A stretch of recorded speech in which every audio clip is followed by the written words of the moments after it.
dans l'extrême nord de la Russie, dans la péninsule de Kola, une base qui n'apparaît sur aucune carte. Nom de code, Mourmansk 150.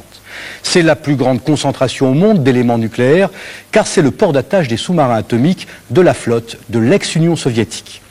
Depuis l'éclatement de l'Empire, les autorités n'ont plus les moyens d'entretenir cet arsenal de destruction massif qui pourrit et qui rouille dans cette base. Mourmansk est devenu un danger potentiel énorme pour le monde. Tout de suite après ce document de Basil Grigoriev, nous verrons ce que les autorités de Russie ont fait depuis pour éliminer cette menace.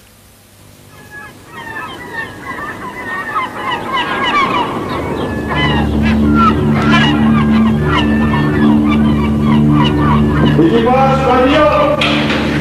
Усердная тревога! Быстрее, быстрее, быстрее, давайте!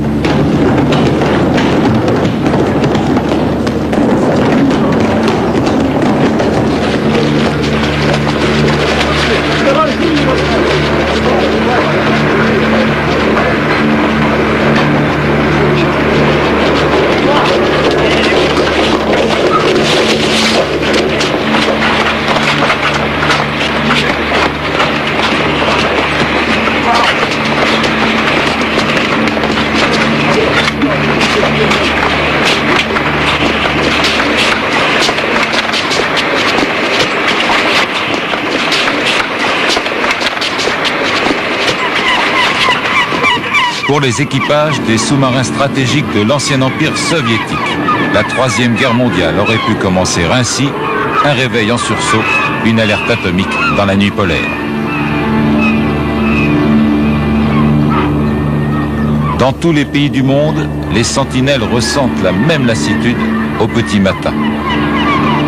Lui veille aux frontières de l'inconnu. Il commande le plus grand sous-marin nucléaire stratégique jamais construit. Mourmansk, base 150, l'un des avant-postes de la guerre froide.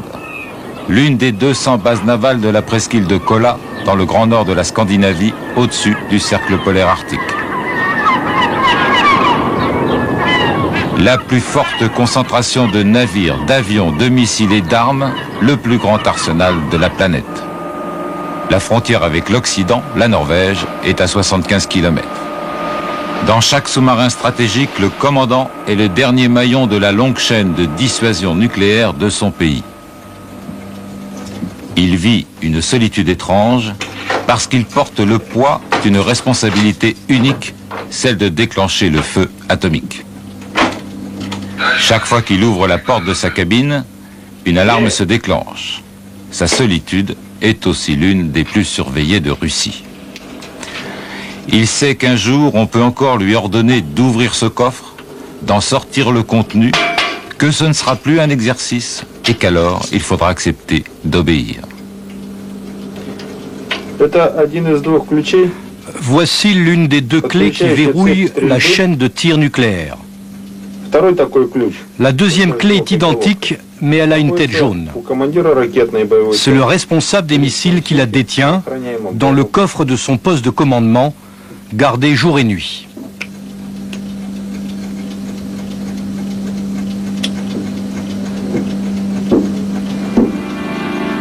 Nous allons passer 2 jours sur cette base de sous-marins stratégiques russes. On organise pour nous une démonstration de l'entraînement des matelots. Ici, un exercice de nageur de combat, apprendre à quitter le sous-marin par un tube lance-torpille.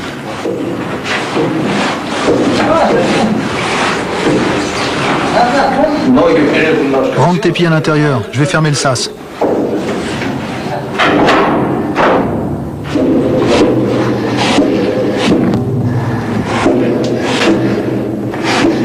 L'exercice se déroule presque dans les conditions réelles. Presque parce qu'il a fallu faire de la place à la caméra. Ces coups, frappés sur la paroi du tube lance-torpille, c'est un appel au secours. L'exercice est si dangereux que même dans une démonstration montée tout exprès pour nous, un accident survient, bien réel, lui. Dans le scaphandre, le cœur s'emballe et parfois la respiration vient à manquer, c'est la syncope.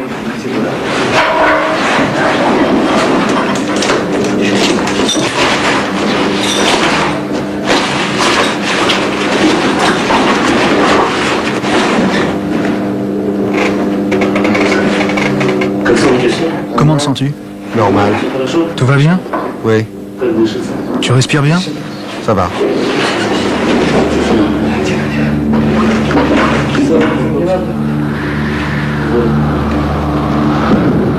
Le jour qui se lève est comme tous les autres jours, gris.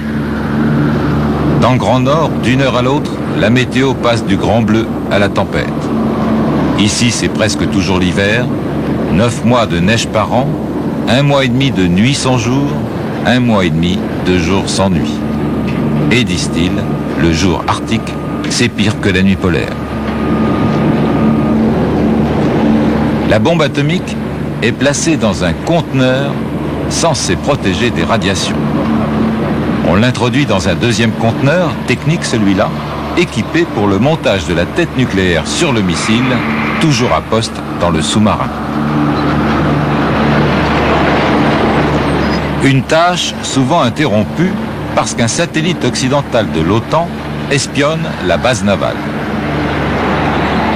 Les Russes ont lancé à leur tour un satellite pour espionner le satellite espion. À la fin de chaque passage, il envoie un signal à terre et le chargement des têtes nucléaires peut commencer. Dès que le satellite espion revient, le travail s'arrête.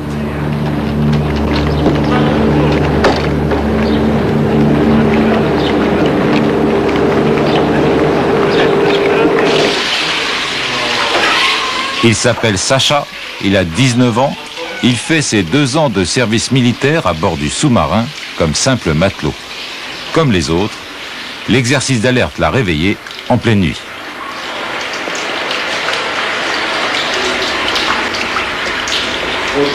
Quand on a sonné l'alerte cette nuit, quelle a été votre première pensée?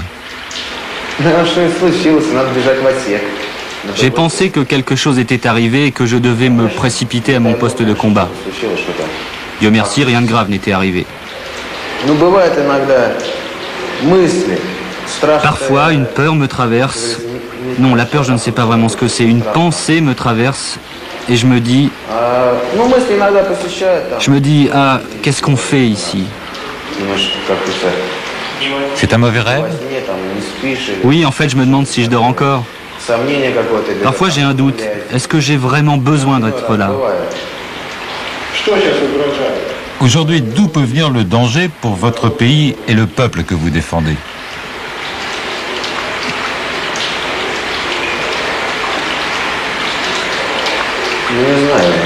Je ne sais pas.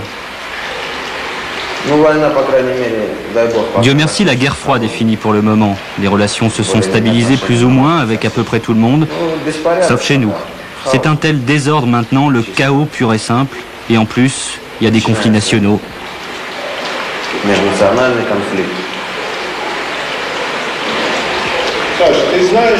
Sacha, vous savez qu'en cas de guerre, le sous-marin ne pourra pas être chargé?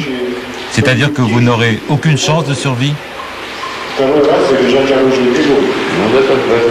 Oui, ça je le sais.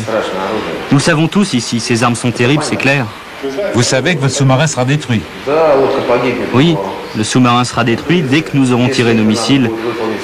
Mais comment dire, nous devons remplir notre devoir pour défendre notre peuple. En même temps, ce ne sont que des jolis mots. Si nos missiles nucléaires sont tirés, ce sera un cataclysme mondial de toute façon. Il n'y aura plus de peuple nulle part. Si une guerre nucléaire a éclaté, je ne pense pas que quelqu'un puisse survivre quelque part sur la planète. Nous mourrons tout de suite. Les autres souffriront un peu plus que nous avant de mourir, c'est tout. On s'habitue à tout, même à vivre sur une bombe atomique. Ils ne voient plus le délabrement technologique, ils sont irradiés à haute dose et ne s'en inquiètent pas.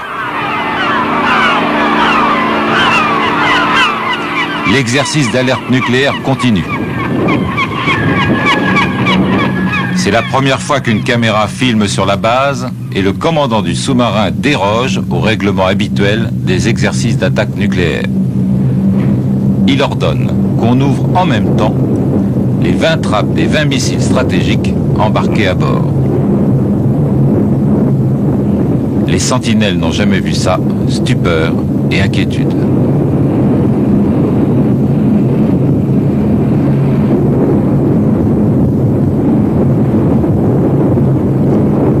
scène digne de la grande tradition du réalisme soviétique. Adaptation nucléaire d'une vision, les portes de l'enfer.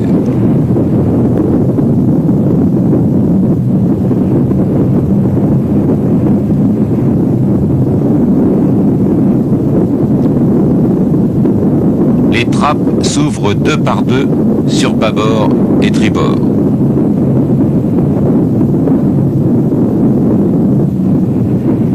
Sous chaque trappe, un missile stratégique. Chaque missile peut porter 6 têtes nucléaires, 20 missiles, 120 bombes atomiques. Un seul sous-marin suffirait pour détruire les États-Unis. Et des sous-marins stratégiques comme celui-là, la Russie en possède 6.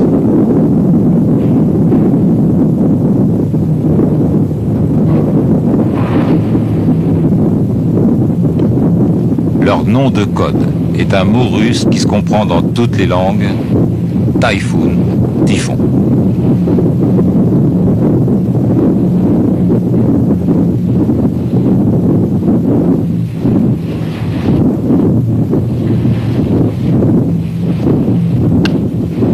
Ракетная атака.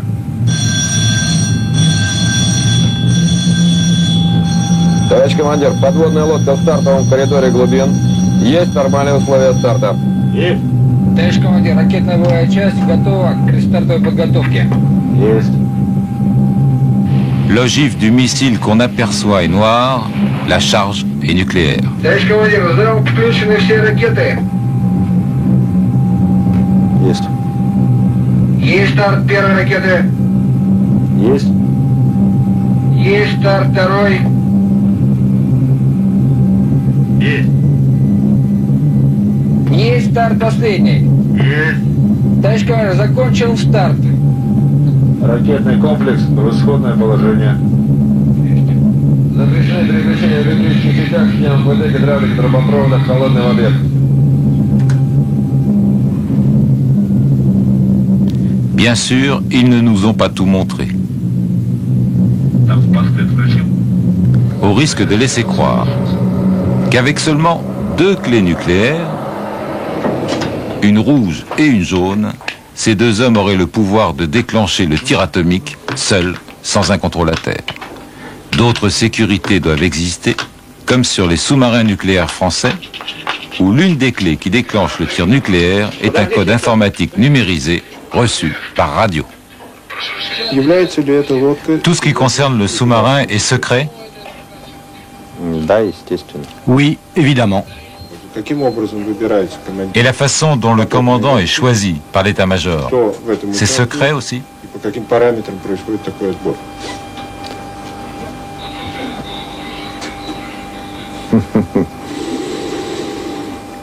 Que défendez-vous? Quel type de système politique?